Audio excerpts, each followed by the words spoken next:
ইরানের সঙ্গে ইসরায়েল আমেরিকার যে যুদ্ধ চলছে সেই যুদ্ধ কি এবার পরোক্ষভাবে জড়িয়ে পড়ল রাশিয়াও? হোয়াইট হাউসের একটি বিবৃতি নিয়ে কিন্তু ধোঁয়াশা তৈরি হয়েছে।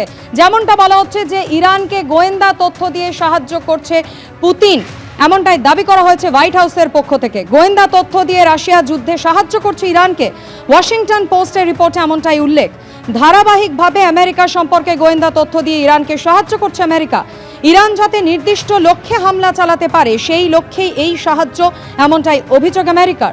যদিও ওয়াশিংটনে অবস্থিত রুশ দূতাবাস এই নিয়ে কোনো প্রতিক্রিয়া এখনো পর্যন্ত দেয়নি। ধর্মতলা ধর্ণামঞ্চে কি বলছেন মুখ্যমন্ত্রী? সরাসরি শিল্প বলুন, স্বর্ণ শিল্প বলুন, ক্যাথার শিল্প বলুন, প্রায় 35টা আমরা জিআই ট্যাগ পেয়েছি। বর্ধমানের মিহিদানা সীতাভোগ থেকে শুরু করে একেবারে বাঁকুড়ার বালুচরি থেকে শুরু করে ডোকরা থেকে শুরু করে জয়নগরের মোয়া থেকে শুরু করে উত্তর দিনাজপুরের দক্ষিণ দিনাজপুরের তুলাইপঞ্জি চাল থেকে শুরু করে মালদা মুর্শিদাবাদের সিল্ক থেকে শুরু করে নদিয়ার মসলিন থেকে শুরু করে এরকম অনেক শিল্প আমাদের আছে। তাঁত শিল্প থেকে শুরু করে যেখানে আমরা জিআই ট্যাগ পেয়েছি, এবং আমাদের সেলফ হেল্প গ্রুপের মেয়েরা খুব ভালো কাজ করছে, সৃষ্টির ছেলে মেয়েরাও খুব ভালো কাজ করছে এবং তারা নিজের পায়ে দাঁড়িয়েছে।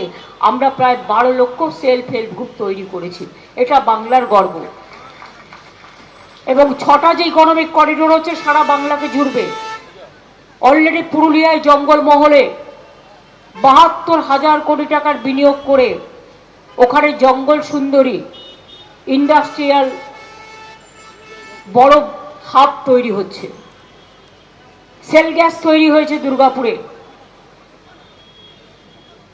শয়ে ইন্ডাস্ট্রিয়াল পার্ক তৈরি হয়েছে, যেখানে স্মল স্কেল ইন্ডাস্ট্রি থেকে শুরু করে বিগ ইন্ডাস্ট্রি হচ্ছে। এমনকি বড় বড় ইন্ডাস্ট্রি, সিমেন্ট হাব হয়ে গেছে বাংলা। বাংলা কয়লা উৎপাদন 80% করে, কিন্তু আয়রনের জন্য পলিসি আছে, ন্যাশনাল পলিসি নেই। আয়রন আমরা পাই না, কিন্তু আমাদের কয়লার ন্যাশনাল পলিসি করে আমাদের এখান থেকে নিয়ে চলে যাওয়া হয়। পশ্চিম এশিয়ায় যুদ্ধের আবহে এবার তার আঁচ গিয়ে পড়ল গেরস্থের হেঁসেলে। সিলিন্ডার প্রতি 60 টাকা দাম বাড়ল রান্নার গ্যাসের।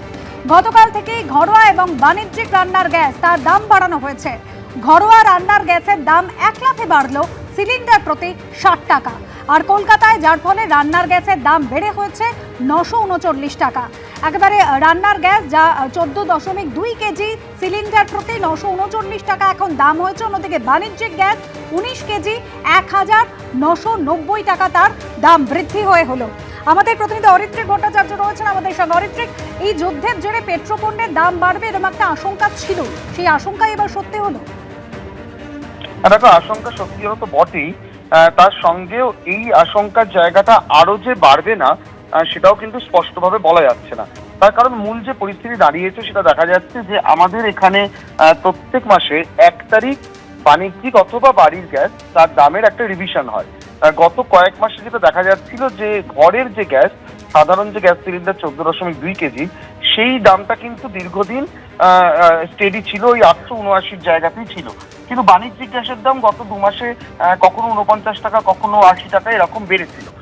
কিন্তু এক্ষেত্রে যেটা দেখা গেল, চলতি মাসে 1 মার্চ যে নতুন রিভাইজ দাম দেওয়া হয়েছিল তাতেও কিন্তু ঘরের গ্যাসের দাম কিন্তু অপরিবর্তিত ছিল। কিন্তু এই যুদ্ধ পরিস্থিতি কিন্তু পুরো বিষয়টিকে বদলে দিয়েছে। গতকালকেই আমরা জেনেছি এবং আমরা সেই খবরও আমরা প্রচার করেছি যে ইতিমধ্যে নিয়ম করা হয়েছিল যে একবার বুকিং এর 21 দিনের মধ্যে নতুন করে গ্যাস বুকিং করা যাবে না। এই ঘোষণা থেকেই কিন্তু স্পষ্ট হচ্ছিল যে সংকটের একটা জায়গা তৈরি হচ্ছে, এবং সেটাকেই সত্যি করে রাতের মধ্যেই নতুন রিভাইজড দাম জানিয়ে দেওয়া হলো। 7 তারিখ থেকে এই দামটি লাগু হচ্ছে। সেখানে দেখা যাচ্ছে যে বাণিজ্যিক সিলিন্ডারের দাম অনেকটা বেড়ে যাচ্ছে, প্রায় 114 টাকা, এবং ঘরের যে সিলিন্ডার 14.2 কেজি তার 60 টাকা দাম বাড়ছে। পাশাপাশি যে জন্য বলা হচ্ছে যে এই আশঙ্কা থাকছে যে এখানে এই বিষয়টি থামবে কিনা, কারণ যুদ্ধ পরিস্থিতি তৈরি হওয়ার আগে মার্কিন হিসেবে প্রতি ব্যারেল যে পেট্রোল, যে ক্রুড অয়েল, তার দাম ছিল $72। সেটা ইতিমধ্যেই আজকের দিনে এসে $90 এসে দাঁড়িয়েছে। অর্থাৎ প্রায় কিন্তু দেখা যাচ্ছে 25% মতন বৃদ্ধি হয়েছে, এবং একটি প্রজেকশন বলছে এই দাম কিন্তু $125 গিয়ে পৌঁছতে পারে। অর্থাৎ $90 72 থেকে $90 এর যে ধাক্কা, তাতে কিন্তু ইতিমধ্যেই গ্যাসের দাম 60 টাকা করে বেড়ে যেতে আমরা দেখছি। সেটা যদি আরো $35 বাড়ে, তার প্রভাব যে ভারতে বা কলকাতায় বা পশ্চিমবঙ্গে মধ্যবিত্ত হেসে অব্দি পৌঁছবে না, সেই আশঙ্কা কিন্তু উড়িয়ে দেওয়া যাচ্ছে না। পাশাপাশি পেট্রোল ডিজেলের দামের দিকেও কিন্তু এরপর নজর রাখতে হবে, কারণ গ্যাসের এই মুহূর্তে কিছুটা সংকটের পরিস্থিতি বোঝা যাচ্ছে, সেই জন্যই দামটি বেড়েছে। এরপরে পেট্রোল ডিজেলেরও যদি সেই আশঙ্কাও কিন্তু থেকে যাচ্ছে। অনেক ধন্যবাদ অরিত্রিক। এবিপি আনন্দ এগিয়ে থাকে, এগিয়ে রাখে।